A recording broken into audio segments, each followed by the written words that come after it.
હાલો friends, આજે આપણે બનાવીશું ગોળ ચૂરમાના લાડુ। આ લાડુ બનાવવા એકદમ ઈઝી છે અને ઝડપથી બની જશે। તો તમે આ લાડુ પહેલી વાર બનાવશો ને તો પણ આ લાડુ તમારા પરફેક્ટ જ બનશે।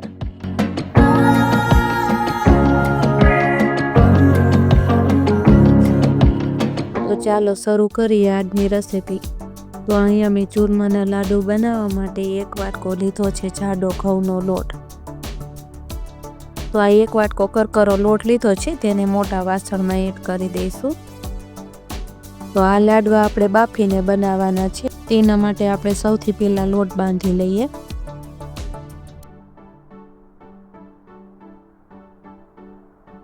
તો આ લોટમાં મોણ દેવા માટે લોટમાં વચ્ચે ખાડો કરી લઈશું। હવે તેમાં 3 મોટા ચમચા જેટલું તેલ એડ કરશું। લોટમાં આ રીતના મસળીને એકદમ સરસ રીતના મોણ દઈ દઈશું।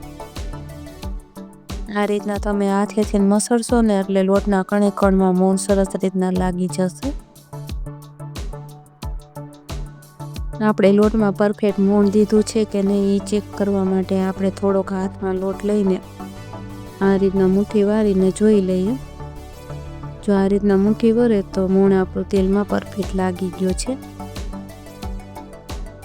તો બસ આ જ રીતના આપણે લોટમાં તેલનું મોણ દેવાનું છે। તો આપણે લોટમાં પરફેક્ટ મોણ દઈ દીધું છે। હવે આપણે તેમાં જરૂરિયાત પ્રમાણે પાણી એડ કરીને કઠણ લોટ બાંધી લઈશું।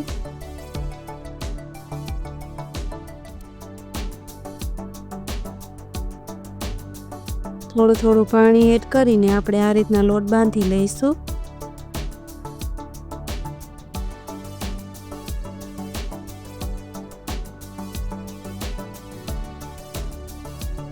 તો આ રીતનો આપણે કઠણ લોટ બાંધીને તૈયાર કરી લીધો છે। તેમાંથી આ રીતના થોડોક લોટ લઈ અને મુઠ્ઠીઓ વાળી લઈશું।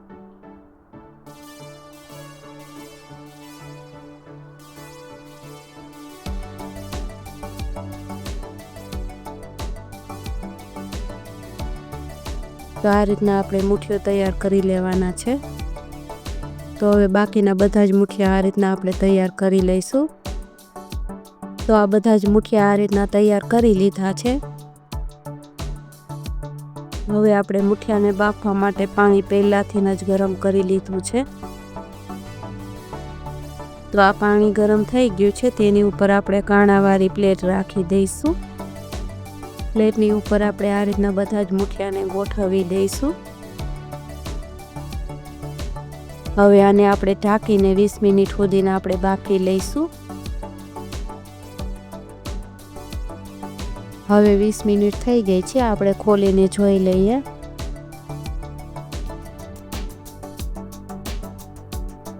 તો આ મુઠ્ઠિયા આપણા સરસ બફાઈ ગયા છે।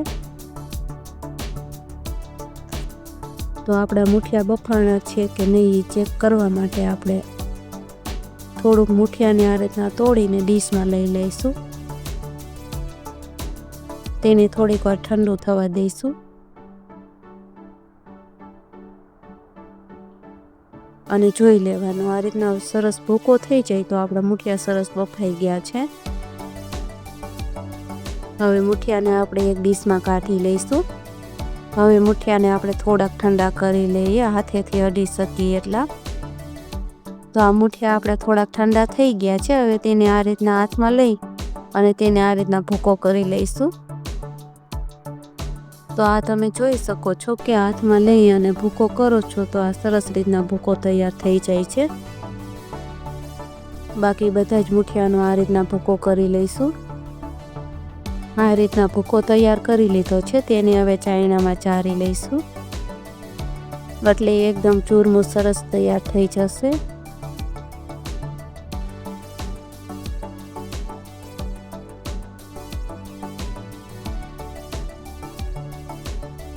લાડવા બનાવવા માટે આ ચૂરમું તૈયાર છે।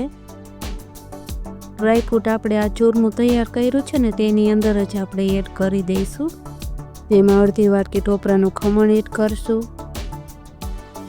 પછી 3 ચમચી જેટલા આપણે તેમાં કાજુ અને બદામના ટુકડા એડ કરી દઈશું। થોડીક આપણે તેમાં કિસમિસ એડ કરી દઈશું। પછી આ બધી વસ્તુ આપણે ચૂરમાની અંદર મિક્સ કરી લઈશું. ડ્રાયફ્રૂટ તમે તમારા પસંદ પ્રમાણે વધુ કે ઓછું કરી શકો છો. આ બધું આપણે મિક્સ કરી લીધું છે.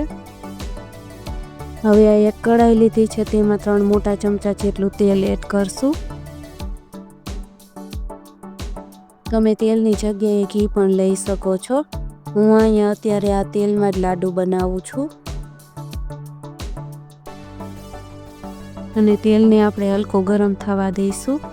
એક વાટકો મેં અહીંયા જાડો લોટ લીધો હતો. તે જ વાટકાના માપ પ્રમાણે મેં અહીંયા અડધો વાટકો ગોળ લીધો છે. તેને આપણે તેલમાં એડ કરી દઈશું.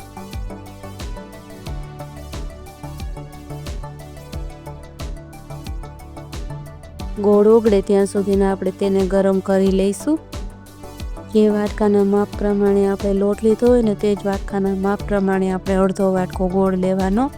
આ માપ પ્રમાણે આપણે લાડુ બનાવશું ને તો આપણા લાડુ એકદમ પરફેક્ટ બનીને તૈયાર થઈ જશે. તેલ ગોળનો આપણે પાયો નથી કરવાનો, ફક્ત આપણે તેલને ગોળમાં ઓગાળવાનો જ છે. તેલની સાથે ગોળને આપણે ઓગાળવાનો જ છે. ગોળનો પાયો થઈ જાય તો પણ લાડવા આપણા કડક બની જાય. થોડોક આ રીતના ગોળ ફૂલાવા આવે પછી તેમાં ચૂરમું એડ કરી દેવાનું.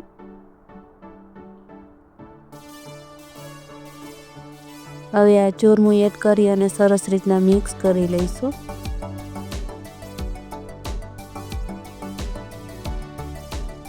તો આપણા લાડુ બનાવવા માટે આ મિશ્રણ તૈયાર થઈ ગયું છે. હવે તેને આપણે થોડુંક ઠંડુ થવા દઈએ. તો આ મિશ્રણ આપણે હાથેથી અડી શકીએ એટલું ઠંડુ થઈ ગયું છે. હવે તેના લાડુ વારી લઈએ. મેં અહીંયા લાડુ બનાવવા માટે મોલ્ડ લીધું છે. મોલ્ડમાં આપણે જેટલું ચૂરમું આવે એટલું આપણે દબાવીને ભરી લઈશું. આ મોલ્ડથી આપણો લાડવો બનાવવો એકદમ ઈઝી થઈ જાય છે. મિશ્રણને આ રીતના થોડુંક હાથેથી દબાવીને ભરી લેવાનું છે. પછી આપણે આ રીતના લાડવાને આસાનીથી બહાર કાઢી શકશું. બાકી બધા ચૂરમાના આ રીતના લાડુ વારીને તૈયાર કરી લઈશું. તો તૈયાર છે આપણા એકદમ ટેસ્ટી ચૂરમાના લાડુ.